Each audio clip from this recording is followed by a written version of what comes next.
Começa agora o TVTST, o programa do Tribunal Superior do Trabalho. E nós preparamos uma edição especial para marcar o Dia Mundial de Combate ao Trabalho Infantil, celebrado em 12 de junho. Nós começamos com uma mensagem gravada pelo jogador Neymar, a pedido do Programa de Combate ao Trabalho Infantil da Justiça do Trabalho.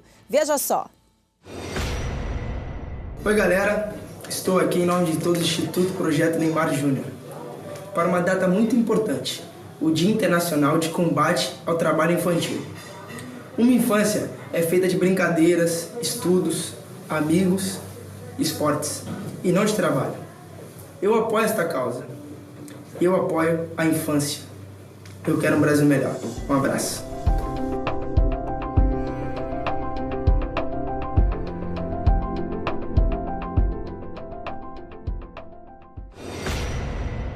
E as ações do programa para marcar a data ocorrem em todo o Brasil. Veja algumas atividades previstas. O Tribunal Superior do Trabalho lançou a primeira mostra de artes do Serviço de Convivência e Fortalecimento de Vínculos do Distrito Federal, com o tema Combate ao Abuso e Exploração Sexual contra Crianças e Adolescentes. As artes foram feitas por crianças acolhidas nos centros de convivência do Distrito Federal.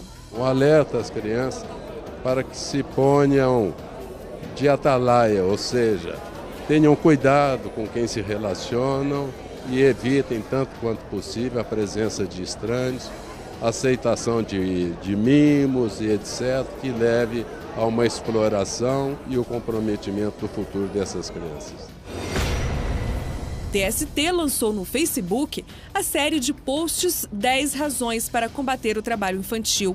As mensagens trazem a hashtag contra o trabalho infantil e serão usadas durante todo o mês de junho para marcar as ações em favor da infância. Em 16 de junho, a Câmara dos Deputados realiza audiência pública promovida pela Comissão de Seguridade e Família, com a participação de representantes do Programa de Combate ao Trabalho Infantil da Justiça do Trabalho. O objetivo será discutir ações e projetos para diminuir a exploração de mão de obra de crianças e adolescentes. No Rio de Janeiro, atores participam de campanha que incentiva a população a denunciar situações de exploração de crianças. Os vídeos foram gravados pelo Ministério Público do Trabalho em parceria com o Tribunal Regional do Trabalho da Primeira Região. Não aceite que uma criança troque o banco escolar pelo trabalho. Diga não ao trabalho infantil. Disque 100 e denuncie. Para debater o assunto, convidamos especialistas e membros da Comissão para a Erradicação do Trabalho Infantil da Justiça do Trabalho, a ministra Kátia Magalhães Arruda, o ministro Lélio Bentes Corrêa e o desembargador Grijalbo Coutinho, do Tribunal Regional do Trabalho da 10ª Região. Obrigada a todos pela presença aqui no TVTST. Bom, e vamos começar a nossa mesa redonda abordando os vários mitos que envolvem a questão do trabalho infantil. Vou começar perguntando para a ministra Kátia. Ministra, algumas pessoas acreditam que o trabalho infantil é bom para o desenvolvimento da criança. Isso seria mais um mito? Eu diria até que é pior do que um mito, é uma mentira. Porque o que é importante para o desenvolvimento da criança é uma boa educação, é o seu desenvolvimento físico, psíquico, e o trabalho precoce não leva a nenhuma dessas duas questões, ao contrário. O trabalho infantil, ele afasta a criança da escola, e a prova disso é que 90% das crianças trabalhadoras têm defasagem escolar ou abandonam a escola ainda no ensino fundamental. Então, em que é que esse trabalho infantil efetivamente vai colaborar com a formação da criança? Nós teremos posteriormente um adulto que não estará apto para o mercado de trabalho. No momento em que ele deveria ser inserido no mercado de trabalho, ele não vai ter a qualificação profissional, psíquica e mental adequada para tanto, porque ele foi inserido no momento que não era o ideal. Ele foi inserido quando era uma criança e deveria estar na escola, no lazer e nas atividades típicas da vida de uma criança. O senhor concorda com essa forma de pensar, ministro Lélio? Como é que fica a situação das crianças em situação mais carente? Nesse caso, pode trabalhar ou não? Certamente não. Como a ministra Kátia ressaltou, esse processo ele contribui para o fenômeno que nós chamamos a perpetuação do círculo vicioso da pobreza. Crianças pobres que não estudam porque têm que trabalhar e que crescem sem qualificação e, por isso, não têm acesso a empregos remunerados adequadamente. Então, formarão famílias pobres que gerarão crianças pobres e que repetirão todo esse círculo de pobreza, de exploração, e é isso que se busca romper no combate ao trabalho infantil. É fundamental que as crianças em idade escolar tenham a sua formação profissional, que no momento que cheguem à adolescência, aos 14 anos de idade, tenham acesso a atividades que possam, privilegiando o aspecto educativo, mas também começar a inseri-las no mundo do trabalho, como os programas de aprendizagem, e aí fazer a transição para uma etapa adulta plenamente produtiva. Ajudar a família, por exemplo, numa loja de comércio, numa padaria, pode ser considerado um trabalho infantil? É trabalho infantil, não é? É óbvio que as situações de trabalho infantil em que há uma relação de exploração da mão de obra e que impedem o acesso à educação são situações mais graves e merecem um combate até prioritário. Mas é muito importante que, mesmo nesse trabalho desenvolvido no ambiente familiar, haja absoluta clareza de que não se pode admitir o trabalho infantil. As crianças precisam estar frequentando a escola e não só isso, ter acesso à oportunidade do seu pleno desenvolvimento, atividades de lazer, de complementação escolar e se preparar para se tornarem adultos produtivos. Desembargador Grijalbo, com relação ao trabalho doméstico, quais mitos que ainda precisam ser esclarecidos? Antes de chegar aos mitos, eu só quero fazer uma breve abordagem de que esse é um tema muito antigo, um tema triste das relações de trabalho. Nós estamos cuidando de algo que foi discutido há um século, 2 séculos atrás, durante a Segunda Revolução Industrial, em que as formas mais selvagens de exploração de mão de obra estavam exatamente no trabalho infantil. O trabalho infantil, inclusive, explorado, que, por exemplo, propiciou a industrialização de algumas nações, especialmente da Inglaterra, das cidades de Manchester e de Liverpool. E, lamentavelmente, isso se espraiou e tudo mais com o tráfico de crianças. Nós bem sabemos que várias crianças se suicidavam ao pé das máquinas. Então, as formas mais selvagens estavam exatamente com as crianças e as mulheres. Jornadas extensas, extenuantes.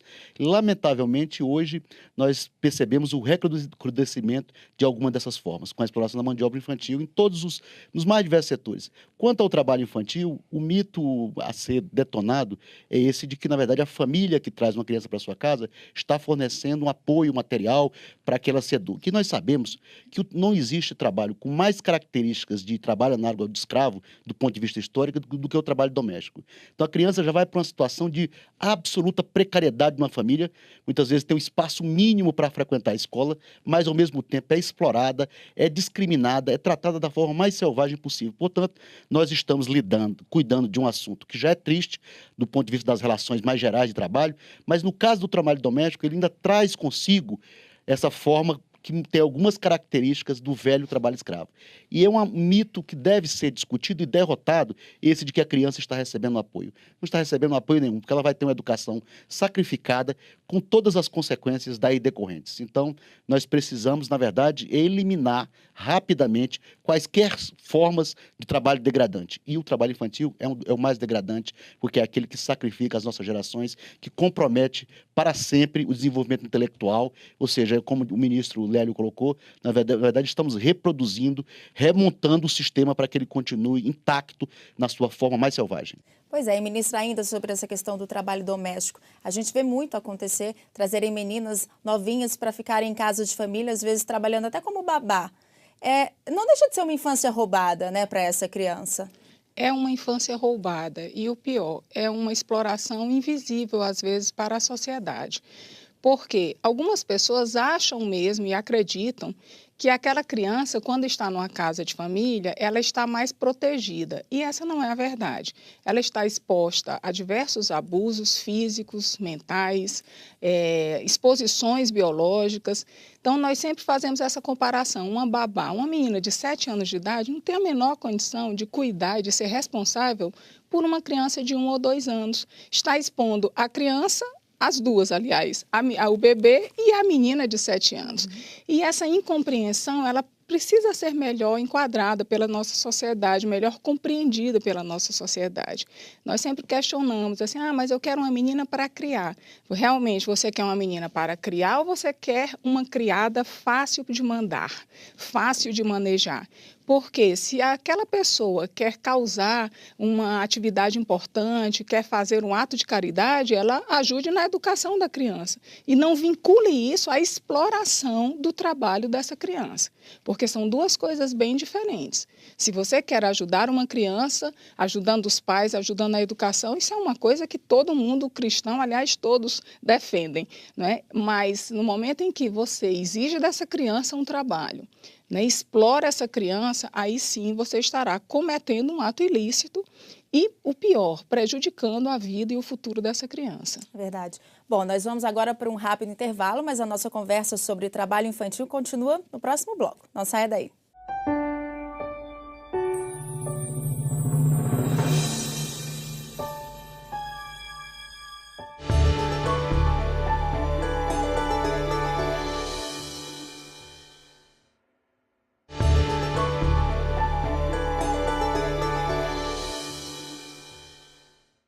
Estamos de volta com o TVTST especial Trabalho Infantil. Bom, a gente encerrou o último bloco falando sobre a questão do trabalho doméstico. Agora ficou uma dúvida no ar. O irmão que fica para cuidar dos outros irmãos, dos priminhos, dos mais novos, enfim, isso pode ser considerado um trabalho doméstico? Depende do contexto. Eu acho que vai depender do contexto. Se for algo rotineiro, com cumprimento de jornada, de observância de forma rigorosa, aí o fato de trabalhar para a família ou para amigos não vai alterar. É sim trabalho infantil proibido. Né? Agora, se for uma coisa absolutamente ocasional e tudo mais, dentro daquele tempo de folga, para olhar os irmãos, dar uma olhada de vez em quando, com apoio de outras pessoas, então isso vai depender muito do contexto. É verdade que as pessoas mais pobres, né, têm muitas dificuldades de deixar os filhos menores, ou seja, nós vivemos uma época de grande exclusão social. Isso, e também, ao mesmo tempo, isso falta. O poder público não oferece creches, ou seja, mecanismos para que essas famílias muito pobres possam deixar os seus filhos quando saem para trabalhar. E aí os próprios irmãos cuidam, mas nós temos que ter esse cuidado, que se isso se torna uma obrigação, uma coisa rotineira que vai comprometer o desenvolvimento educacional e o tempo de lazer da criança, deve ser proibido, evidentemente. Quais os cuidados, ministra, a senhora acha que os pais ou os responsáveis devem tomar nesse sentido? Esse é o cuidado que nós temos que ver. O que é colaboração familiar dentro do espírito de solidariedade que deve existir em uma família e o que é a exploração da criança. Então, são duas coisas que eu acho que são necessárias distinguir. Agora, só falando, porque nós começamos a falar sobre o trabalho infantil doméstico, e eu queria fazer uma observação que é interessante. E isso é quase trivial, é banal no Brasil hoje, né? Principalmente em algumas regiões.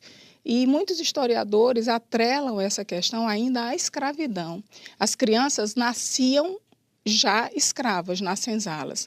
E quando isso acontecia, elas, desde 2, 3 anos, 4 anos de idade, elas passavam a servir à casa do Senhor. E talvez esse seja um motivo pelo qual, do ponto de vista cultural, tem sido ainda aceito na nossa sociedade. Então, às vezes, é necessário quebrar uma visão cultural extensa, que é irreal no sentido moderno, hoje não é mais aceitável algo assim, e é necessário quebrar essa banalização da exploração. Eu acho que, à medida que nós tivermos esse avanço de conscientização da sociedade brasileira, nós daremos um passo importante para erradicar o trabalho infantil e o trabalho infantil doméstico, por consequência. Abordando agora a questão, então, do trabalho rural, ministro, um trabalho infantil no ambiente rural. muito comum, inclusive no sul do país, né? Quais as consequências desse tipo de atividade para uma criança? A gente pode falar aí até a questão dos acidentes de trabalho que elas estão suscetíveis, né, ministro? Esse trabalho é frequente não apenas nas zonas rurais do sul, mas de todo o país, do Nordeste também. Nós temos a região cisaleira da Bahia, nós temos a plantação de fumo em Alagoas, como temos também muitas propriedades rurais que vivem da plantação do fumo no sul do país. E, claro, há os riscos ergonômicos, não é? Os riscos de acidentes, mutilações, doenças crônicas, mas além dos riscos evidentes de acidentes e invalidez, há também o dano psicológico pela exploração a que são submetidas, pela situação totalmente adversa de opressão daquele ambiente de trabalho. E, sobretudo, a falta de acesso à educação. Nós temos que nos conscientizar de uma vez por todas. Nós estamos na 7ª economia do mundo, nós pretendemos ser um país moderno, avançado. Nós precisamos assegurar a todas as crianças o acesso à educação, porque é por esse meio que elas vão desenvolver realmente as suas potencialidades e se tornar os adultos geniais e produtivos que podem se tornar se tiverem as oportunidades corretas. Nesse tema do trabalho infantil, as pessoas às vezes se perguntam, poxa, mas será que não é melhor que esteja trabalhando do que esteja cometendo um delito? Mas nós só pensamos nisso quando vemos os filhos dos outros. Para os nossos, nós queremos o melhor. Nós queremos que eles se desenvolvam e que tenham todas as chances de se tornar adultos produtivos. Desembargador Grijalbo, além de todas as formas de trabalho infantil degradantes que já citamos, quais outras o senhor identifica? Nós temos algumas formas que são muito visíveis por reportagens, fotos. O trabalho de crianças nas carvoarias, um trabalho extremamente degradante, que mutila, que anula completamente a criança. Mas também o trabalho nos lixões, né? E também nas áreas urbanas, nós percebemos constantemente as crianças que ficam lá nos sinais vendendo, divulgando alguma coisa nas ruas. Aqueles meninos também que acabam atuando, vigiando os carros nas ruas. Então, todas são formas extremamente degradantes que a sociedade não pode tolerar. Sobre essa questão das piores formas de trabalho infantil, é que gera mutilados. As pessoas pensam, mas o trabalho infantil não causa danos. Além dos danos físicos, os danos psicológicos, da defasagem escolar, nós temos hoje uma geração de mutilados. Existem pesquisas do Ministério da Saúde que apontam que entre 2007 e 2011 foram mais de 5.000 casos graves de acidentes de trabalho envolvendo criança. A própria OIT diz que morre uma criança por dia em acidente de trabalho. Então, veja que não é uma coisa simples, não é algo banal, é algo mesmo para escandalizar a sociedade. Nós defendemos tanto os direitos das crianças, nós defendemos, como disse bem o ministro Lélio, tanto uma boa educação para os nossos filhos, mas para o filho dos outros nós defendemos o quê? Trabalho escravo, trabalho infantil, mutilações. Então, é isso que o nosso trabalho, a nossa luta quer destacar, a necessidade de olhar o outro como alguém que também precisa ser protegido e que também precisa ter os seus direitos reconhecidos. Olhar com empatia, se pôr no lugar do outro. Exatamente isso, se colocar no lugar. Como é que nós encararíamos se os nossos filhos tivessem que enfrentar essa dureza? Eu tenho certeza que ninguém aceitaria isso com tranquilidade. E por que nós devemos aceitar em relação às pessoas mais pobres e excluídas da sociedade? Então, essa é uma perspectiva interessante, de sempre buscar para as outras pessoas aquilo que você pretende para si próprio, né? Agora, com relação ao trabalho infantil e escravo, dá para se dizer que é ainda pior, ministro?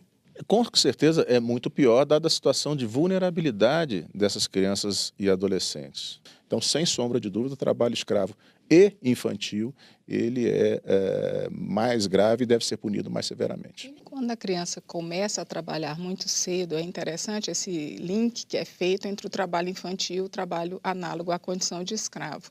90% dos trabalhadores libertados em situação similar à de escravo no Brasil eram oriundos de trabalho infantil. Então, vejam bem que não foi possível romper o círculo através do trabalho infantil, ao contrário, foi aprofundada essa chaga na nossa sociedade, porque eles eram trabalhadores infantis, portanto, ficaram afastados da escola, não puderam se desenvolver técnica e física e mentalmente e na sua qualidade para o trabalho e depois foram explorados como trabalhadores escravos. Bom, e no próximo bloco, o que precisa ser feito no que diz respeito ao trabalho infantil? Quais os desafios? O nosso bate-papo continua, não saia daí.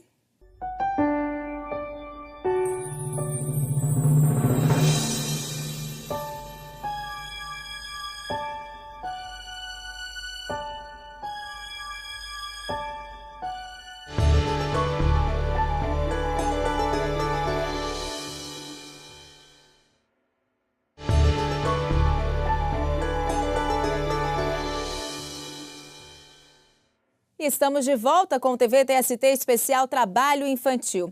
Bom, ministro Lélio, o prazo para erradicar o trabalho infantil, o prazo inicial para erradicar o trabalho infantil seria 2015. Infelizmente, isso não aconteceu. Quais são os desafios? O que ainda pode ser feito? Nós ainda temos, no Brasil, 3.200.000 crianças e adolescentes que trabalham. É um número ainda muito importante, muito elevado e que pode ser reduzido mediante o investimento nessas políticas de apoio familiar,